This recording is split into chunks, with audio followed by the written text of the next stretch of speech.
Assalomu alaykum aziz vatandoshlar. Aziz Saraosiyoliklar uchun bugun juda ko'tarinki kayfiyatda bir tadbir siz ko'rayotgan Saraosiyo aeroporti ochilish marosimi. Ayni daqiqalarda mana tuman hokimi so'zga chiqib o'zining fikrlarini bildirmoqda. Bu barcha uchun qulay, shinam, eng zo'r yangilik bo'ladi biz uchun. Dastlab loyiha qilindi, joy tanlandi. Mana barcha qulayliklarga ega aeroport qurildi.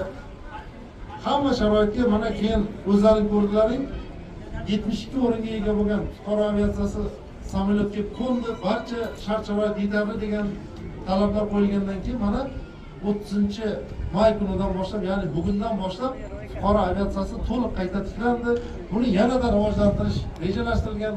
Buning uchun davlatimiz rahbariga, viloyat hokimimizga, transport vazirligiga, O'zbekiston havo yo'llari hamda o'z aeroport kompaniyasi rahbarlariga o'zimizning minnatdorchiligimizni bildiramiz.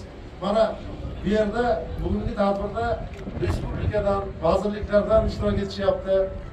Oliy Majlis Qonunchilik palatasi deputatlari mana Go'zalova Samiyeva qatnashyaptilar. Jamoatchilik vakillari qatnashyapti. Hammasida xursandchilik. Saraosiyoni bu yutug'idan hamma xursand. Mana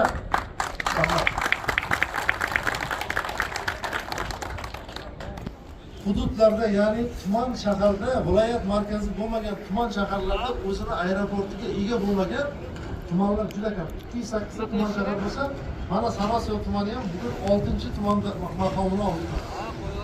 Bu ham katta narsa, katta imkoniyat bo'ladi.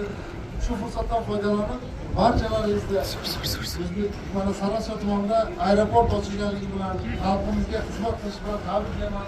Sog' salomat bo'linglar. Bu tadbirda viloyat hokimimiz Berdiqobilovich alohida salomlarni yetkazdi. Saraosiyo tumani aholisiga, shu hududda tadbirda qatnashayotgan barcha aholiga bering salomni yetkazing derdi. Viloyat hokimimizga ham salomni yetkazamiz. Hammalar sog' salomat bo'linglar. Saraosiyo tumanidagi aeroport xalqimizga xizmat qilsin, uzoq yillar sog' salomat bo'linglar. Surxondaryo viloyatidagi Saraosiyo tumani rivojlanib, eng oldi tumanlardan bo'lsin, viloyatimiz yuqori ko'rsatkichlarga ega bo'lsin. Respublikamiz, davlatimiz dunyo arenasida eng yuqori mavqega ega bo'lganda biz quvonib yuraylik. Shu fursatdan foydalanib hammalaringizga tabriklayman. Muborak bo'lsin aeroportlar.